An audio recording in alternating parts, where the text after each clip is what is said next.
Hello and welcome back to my channel. I'm actually in my classroom and I'm not filming a vlog, so hello, welcome back.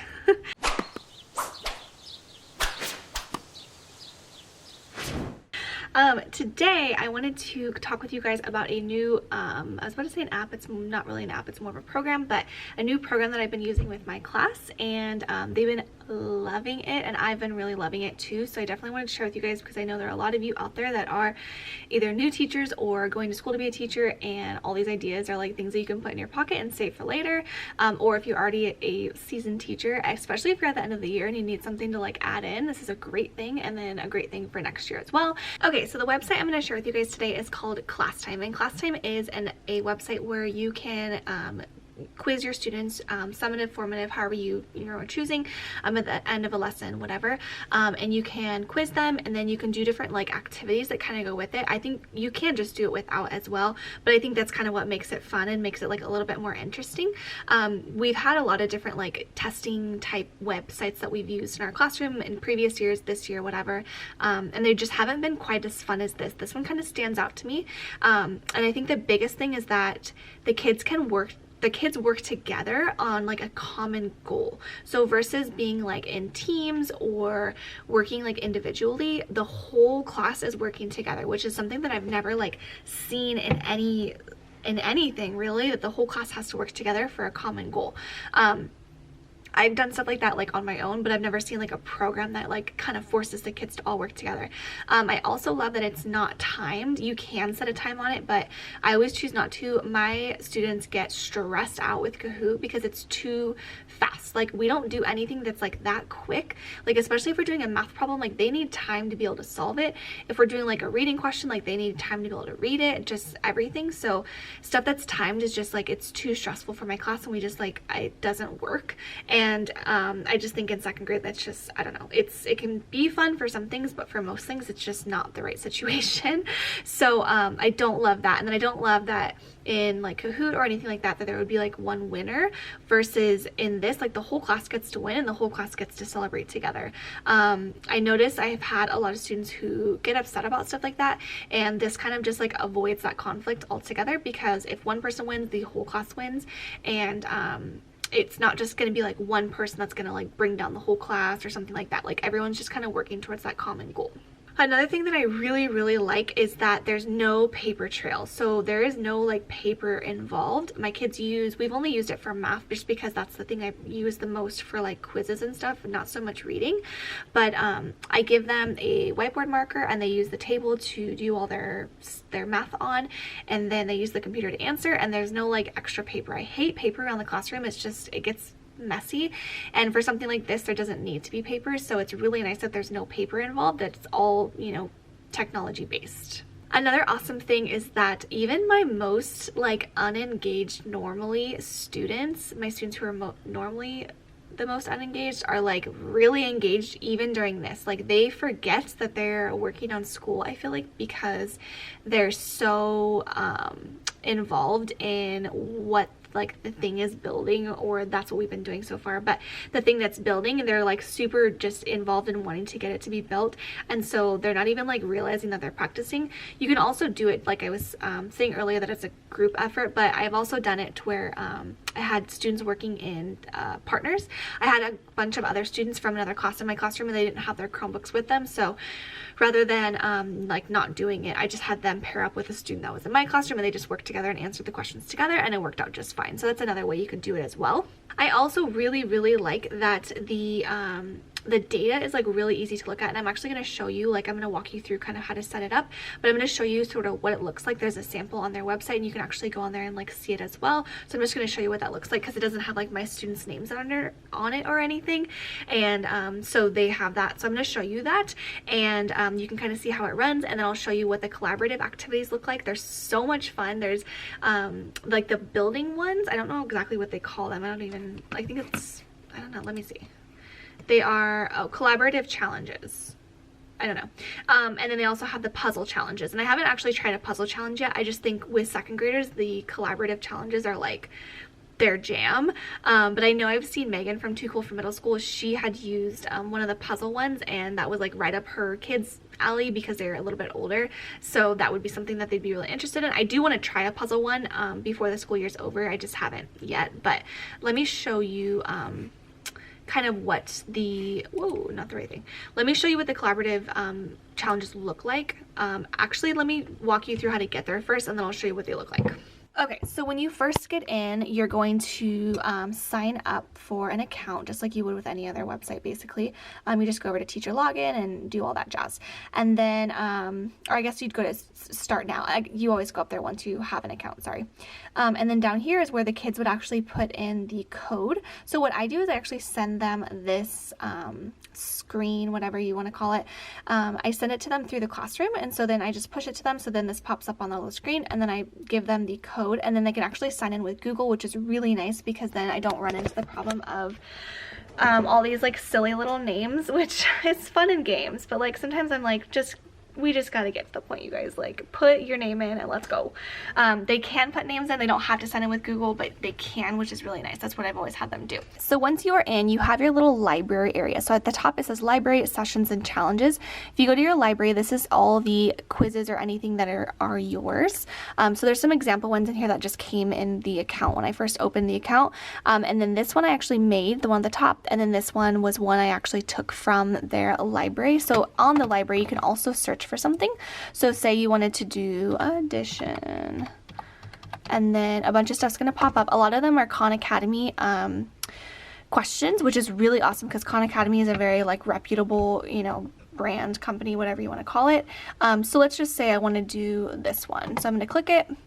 I'm going to click you can also look at all the questions that are on there, but I'm going to just say that I like it, and then I'm going to click add to my library. So then once it's in my library, I'm going to go back to my library. I'm going to click the one that I did. I'm going to go ahead and click start session. And then, like I said, you can also create your own, which I have done. So then it's going to give you a bunch of different options, and you can kind of just go through them and figure out what works best for you. The one really nice thing is that you can actually change settings as you are playing a game. So if something's like not working the way that you would expect it, I know like when I was playing something with the kids, I had it where it was set to show the solutions immediately, and then I realized I didn't like that. So I kept like turning it off and on, and I'd let them see for like a second just so they could see which ones they had gotten wrong or whatever. So you can change it as you're going through, which is nice. You're not like stuck on that. So I'm going to just go ahead and click proceed. So once the kids start logging in, their names will all pop up over here. So I'm going to click start preview so you can actually see. So all their names are popping in, and then these are all the questions, and then you can see which one the kid is actually on. And then once they start answering, it'll give them a check, or it'll give them an X if they get it incorrect. And then what you can do is you can actually go to the question and then see what each kid answered. And then you can, maybe if, I don't know, if it were a question where it's like not one correct answer, you can go on there and like grade it, or you can say like yes or no. But yeah, so everyone's will show up on there. So as you can see, like this was student Emmanuel, and he got 0 points. So you can also click up here and it'll pop up, let's see, like all the kids that have answered that question, and then it'll say like, this answer has been picked this many times or whatever. So that's really easy. So it's really easy to use like while you're doing it. I just keep, I keep that screen up on my Chromebook, and I just kind of walk around the classroom, because on my desktop, which would have my projector, I play the collaborative challenge. So I just have it on here, and then I can easily go through. You don't have to necessarily have it open. I like to, only because I like to see like who's getting questions wrong and who's getting them right in that moment. It's just helpful to me, but you don't have to like have it up or anything. So then if I want to launch the collaborative, so now that I have it open, this would have already started like with the collaborative, but we're gonna rewind a little bit. So I would click launch collaborative. So then you've got all these different options of games that, not games, but like screens that the kids see while they play. So if I click on it, it's not gonna show too much, but you can kind of see like on the roller coaster one, this is the first one that we did, and it was so much fun. And you can kind of see that it's like building. So eventually it builds, and it's literally the coolest thing ever. So I'm gonna click launch so you can kind of just see it. You won't see like the final product, but okay, so then over here it's going to show each question, and then how many, there's like a little like pie graph of how many kids have gotten it or correct or incorrect. And then you can actually, oh, I don't have any students online. Let me put this on here, 6G. Okay, actually this will be cool because you can see what the kids side looks like as well. So when the kids first log in, they're gonna go ahead and I have my kids sign in with Google, but you could have them do whatever. So I'm just gonna say my name is Vanessa. All right, so then on their side, it doesn't look any like crazy fun or anything like that. It's just very much to the point. That music just scared the crap out of me. Oh my gosh. Oh my gosh, I just jumped so hard. Okay, so the kids just go on here, answer the questions, and they just keep going through, and then just keep doing their thing. And then on our end, this is the screen that I will put on my big screen, and it just makes the amusement park or whatever one you pick. And then over here it shows the progress of the class. So the class is working together to build their progress. It's seriously so much fun. The kids absolutely love it. Like, they love to just sit there and be like, oh my gosh, we're at 29%. Like, it was so fun to see. And it was just a blast. So it slowly like gets bigger and bigger and bigger. And then once you get to, I believe it's 75%, it's actually all the way built, and the kids can just finish. But once we get to about 75%, 85%, I usually will stop it, because usually we're like running out of time. So that's pretty much it.